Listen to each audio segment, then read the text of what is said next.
रत्नागिरीमध्ये महायुतीमधील अंतर्गत धुसफूस चव्हाट्यावर राष्ट्रवादीचा ट्विटमधून उदय सामंतांवर निशाणा। पालकमंत्र्यांकडून लाडक्या भावाचा प्रचार सुरू असल्याचा ट्विटमधून आरोप। कापूस खरेदीबाबत हायकोर्टाची राज्य सरकारला विचारणा। खरेदी केंद्र वेळेवर सुरू करण्यासाठी काय उपाययोजना करणार असा सवाल। तर 4 आठवड्यात प्रतिज्ञापत्र सादर करण्याचेही कोर्टाचे निर्देश। वाहनाच्या काचेवर फास्टॅग नसल्यास दुप्पट टोल भरावा लागणार। टोल नाक्यावरील गर्दी टाळण्यासाठी निर्णय। तर फास्टॅग नसलेली वाहनं ब्लॅकलिस्ट केली जाण्याची शक्यता। विशाळगड हिंसाचारातील लोक शिवभक्त नाही अतिरेकी आहेत। राष्ट्रवादीचे अल्पसंख्याक प्रदेश अध्यक्ष इद्रिस नायकवाडींचा गंभीर आरोप। तर संभाजीराजे छत्रपतींकडून नुकसान भरपाई करण्याची इद्रिस यांची मागणी। साताऱ्यातील शिवकालीन शस्त्र प्रदर्शनाचा आज उद्घाटन। लंडनमधून आणलेली बाघनखं ही प्रदर्शनात ठेवली जाणार। सकाळी 11 वाजता बाघनखांची भव्य मिरवणूक निघणार। सरळ सेवा भरती एमपीएससी मार्फत होणार। भरतीतील गैरप्रकार रोखण्यासाठी राज्य सरकारचा निर्णय। 2026 पासून होणार अंमलबजावणी। विधानसभा निवडणुकीआधी शिवसेना युबीटीला मोठा दिलासा। देणगी घेण्यासाठी केंद्रीय निवडणूक आयोगाकडून परवानगी। लोकसभा निवडणुकीतील पिछाडी भाजप आमदारांना भोवण्याची शक्यता। मतदारसंघात लीड न मिळालेल्या आमदारांची तिकीटं कापण्याचा भाजपचा विचार। विधानसभेला 100 जागा लढवण्याचं शिवसेनेचं लक्ष्य। मुख्यमंत्री शिंदेंच्या नेतृत्वात झालेल्या बैठकीत पदाधिकाऱ्यांची आग्रही भूमिका।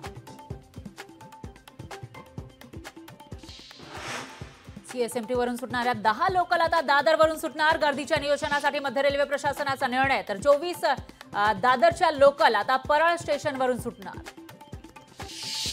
दिल्ली मुंबई महामार्गाचं 55% काम पूर्ण। उर्वरित काम जून 2025 पर्यंत पूर्ण होणार। जुलै 2025 मध्ये महामार्ग वाहतुकीसाठी खुला होण्याची शक्यता। अमरावतीमध्ये आज मुस्लिम समाजाचा मोर्चा। जिल्हाधिकारी कार्यालयावर धडकणार मोर्चा। विशाळगड प्रकरणातील दोषींवर कारवाईच्या मागणीसाठी मोर्चा। सेन्सेक्सनं इतिहासात पहिल्यांदाच 81,000ची पातळी ओलांडली। तर निफ्टीनं 24,800 अंशांची पातळी गाठली। सोनं आता आणखी झळाळणार। 2024 अखेरपर्यंत सोन्याचे दर 1 लाखावर जाण्याचा अंदाज। आंतरराष्ट्रीय घडामोडींचे पडसाद सोने चांदीच्या दरांवर। मुंबईत मुसळधार पावसाचा हवामान विभागाचा अंदाज। रत्नागिरी, सातारा, भंडारा आणि गोंदियाला अतिवृष्टीचा इशारा।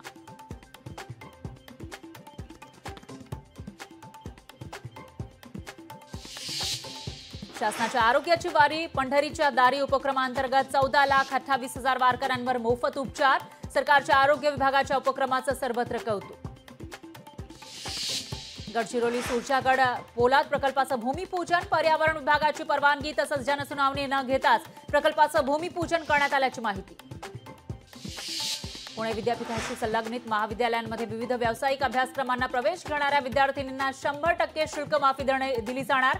विद्यापीठ प्रशासनाचे शुल्क माफीचे आदेश। खासगी वैद्यकीय महाविद्यालयांना अंतर्वासिता डॉक्टरांना दरमहा 18,000 रुपये विद्यावेतन देणं बंधनकारक। उच्च न्यायालयाच्या विनंतीनंतर राज्य सरकारचे आदेश। शरद पवार अहमदनगर दौऱ्यावर। मव या कार्यकर्त्यांकडून पवारांचं जंगी स्वागत। पवारांचा आज अहमदनगरमध्ये मुक्काम। जिल्हाप्रमुख अमोल शिंदे आणि मनीष काळजेंची सोलापूर कृषी उत्पन्न बाजार समितीवर अशासकीय प्रशासक म्हणून वर्णी। नाशिकच्या मालेगावात शाळा सुरू होऊन 1 महिन्याचा कालावधी उलटला तरी विद्यार्थी गणवेशापासून वंचित। विद्यार्थ्यांवर जुने गणवेश घालून शाळेत जाण्याची वेळ। सिंधुदुर्ग आणि साताऱ्यासह 4 जिल्ह्यांना रेड अलर्ट। मुसळधार ते अतिमुसळधार पावसाचा अंदाज। नागरिकांना काळजी घेण्याचं आवाहन। नागपुरात 21 जुलैपर्यंत मुसळधार पावसाचा अंदाज। तर 2 दिवस। लोकशाही मराठी ऐका, पहा, जागरूक रहा।